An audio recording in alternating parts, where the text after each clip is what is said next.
ರೇಣುಕಾಸ್ವಾಮಿ ಕೊಲೆ ಕೇಸ್ನಲ್ಲಿ ಬಹುದೊಡ್ಡ ಅಪ್ಡೇಟ್ ಆಗಿದ್ದು ಜೈಲಲ್ಲಿರೋ ದರ್ಶನ್ಗೆ ಸಂಕಷ್ಟ ಎದುರಾಗಿದೆ. ಮಾಫಿ ಸಾಕ್ಷಿ ಆಗ್ತೀನಿ ಎಂದು ಅರ್ಜಿ ಸಲ್ಲಿಸಿರೋ ಪ್ರದೋಷ್ ಅವತ್ತು ಪಟ್ಟಣಗೆರೆ ಶೆಡ್ನಲ್ಲಿ ನಡೆದ ಘೋರ ಕೃತ್ಯವನ್ನ ಎಳೆಯಾಗಿ ಬಿಚ್ಚಿಟ್ಟಿದ್ದಾರೆ. ದರ್ಶನ್ ಕ್ರೂರತ್ವ ಹೇಗಿತ್ತು, ಬಯಲಾದ ಭಯಾನಕ ಸತ್ಯವಾದರೂ ಏನು ಅನ್ನೋದರ ಕಂಪ್ಲೀಟ್ ರಿಪೋರ್ಟ್ ಇಲ್ಲಿದೆ. ರೇಣುಕಾಸ್ವಾಮಿ ಕೊಲೆ ಕೇಸ್ಗೆ ರಣರೋಚಕ ಟ್ವಿಸ್ಟ್.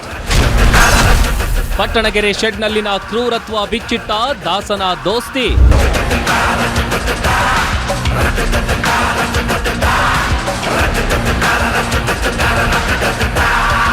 ರೇಣುಕಾಸ್ವಾಮಿ ಕೊಲೆ ಪ್ರಕರಣದಲ್ಲಿ ದಿನಕ್ಕೊಂದು ಮಹತ್ವದ ಬೆಳವಣಿಗೆಗಳು ನಡೀತಾ ಇವೆ.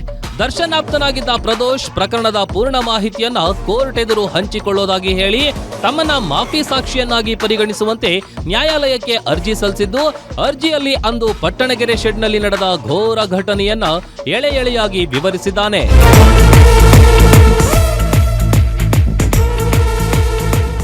ಹಾಗೆ ಕಳೆದ 20 ದಿನಗಳ ಹಿಂದೆಯೇ ಪ್ರದೋಷ್ ನಟ ದರ್ಶನ್ ಜೊತೆಗಿನ ಬಾಂಧವ್ಯ ಕಡಿದುಕೊಂಡು ಪ್ರತ್ಯೇಕವಾಗಿದ್ದ.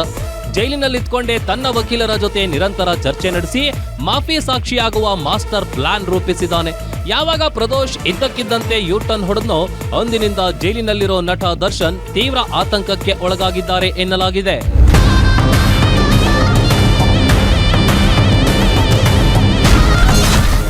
ನಾನೇ ಶೂಟ್ ಮಾಡ್ಕೊಂಡು ಸಾಯ್ತೀನಿ ಅಂದ್ರ ದರ್ಶನ್. ಕಾಟೇರನ ಜೀವ ಉಳಿಸಲು ಸಹಾಯ ಮಾಡಿದ್ನ ಪ್ರದೋಷ್ ಸಲ್ಲಿಸಿರುವ ಅರ್ಜಿಯಲ್ಲಿ ಕೊಲೆ ನಡೆದ ದಿನದ ಪ್ರತಿಯೊಂದು ಕರಾಳ ಸತ್ಯವನ್ನ ಬಿಚ್ಚಿಟ್ಟಿದ್ದಾನೆ. ನನಗೆ ಸಹಾಯ ಮಾಡದಿದ್ರೆ ಗನ್ನಿಂದ ಶೂಟ್ ಮಾಡಿಕೊಂಡು ಸಾಯ್ತೀನಿ ಎಂದು ದರ್ಶನ್ ಬೆದರಿಕೆ ಹಾಕಿದ. ಆತನ ಜೀವ ಉಳಿಸಲು ಮತ್ತು ಆತನ ಬೆದರಿಕೆಗೆ ಹೆದರಿ ನಾನು ಅಸಹಾಯಕನಾಗಿ ಸಹಕರಿಸಿದೆ ಎಂದು ಪ್ರದೋಷ್ ಅರ್ಜಿಯಲ್ಲಿ ಉಲ್ಲೇಖಿಸಿದ್ದಾನೆ. ಅಷ್ಟೇ ಅಲ್ಲ, ಪಟ್ಟಣಗೆರೆ ಶೆಡ್ನಲ್ಲಿ ನಡೆದ ದೌರ್ಜನ್ಯದ ಸಂಪೂರ್ಣ ವಿವರ ನೀಡಿದ್ದಾನೆ. ಪ್ರದೋಷ್ ಏನೆಲ್ಲ ಸತ್ಯ ವಿವರಿಸಿದ್ದಾನೆ ಅನ್ನೋದನ್ನ ನೋಡೋದಾದ್ರೆ,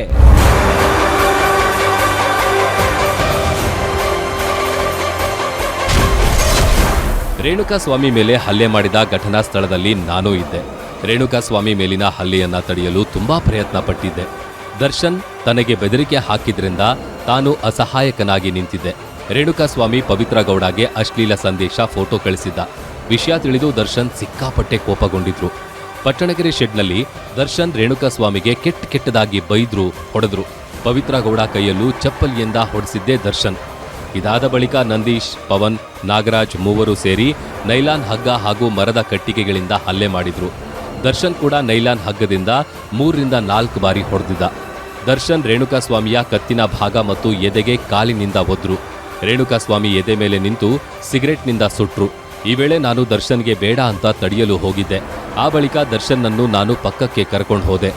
ರೇಣುಕಾಸ್ವಾಮಿ ಮೃತಪಟ್ಟ ಮಾಹಿತಿ ಕೇಳಿ ದರ್ಶನ್ ಶಾಕ್ ಆಗಿದ್ರು.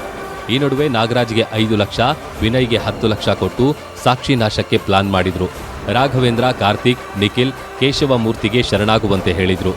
ಸುಮನಹಳ್ಳಿ ಜಂಕ್ಷನ್ ಬಳಿಯ ರಾಜಕಾಲುವೆಗೆ ಸ್ಕಾರ್ಪಿಯೋ ವಾಹನದಲ್ಲಿ ಶವ ತಂದು ಎಸೆದಿದ್ವಿ. ರೇಣುಕಾಸ್ವಾಮಿ ಕೊಲೆ ಪ್ರಕರಣದಲ್ಲಿ ನಡೆದಿರೋ ಪ್ರತಿಯೊಂದು ಹಂತದ ಕೃತ್ಯಗಳನ್ನ ಪ್ರದೋಷ್ ಕಣ್ಣಿಗೆ ಕಟ್ಟಿದಂತೆ ವಿವರಿಸಿದ್ದಾನೆ. ಘಟನೆಯ ಸಂಪೂರ್ಣ ಮಾಹಿತಿ ನನ್ನ ಬಳಿ ಇದ್ದು ನನ್ನ ಹೇಳಿಕೆ ಪ್ರಾಸಿಕ್ಯೂಷನ್ಗೆ ಅತ್ಯಂತ ನೆರವಾಗಲಿದೆ ಎಂದು ಕೋರ್ಟಿಗೆ ಮನವಿ ಮಾಡಿದ್ದಾನೆ. ತಾನೇ ಖುದ್ದಾಗಿ ಭಾಗಿಯಾಗಿದ್ದ ಘಟನೆಯನ್ನ ಬಯಲು ಮಾಡಿದ ಪ್ರದೋಷ್ ಹೇಳಿಕೆ ಈಗ ನಟ ದರ್ಶನ್ ಅಂಡ್ ಗ್ಯಾಂಗ್ಗೆ ಕಂಟಕವಾಗುತ್ತಾ? ನ್ಯಾಯಾಲಯ ಈ ಮಾಫಿ ಸಾಕ್ಷಿ ಅರ್ಜಿಯನ್ನ ಸ್ವೀಕರಿಸುತ್ತಾ ಇಲ್ವಾ ಅನ್ನೋದೇ ಸದ್ಯ ಕುತೂಹಲವಾಗಿದೆ. Ajay Kumar, crime bureau, guarantee news, Bengaluru.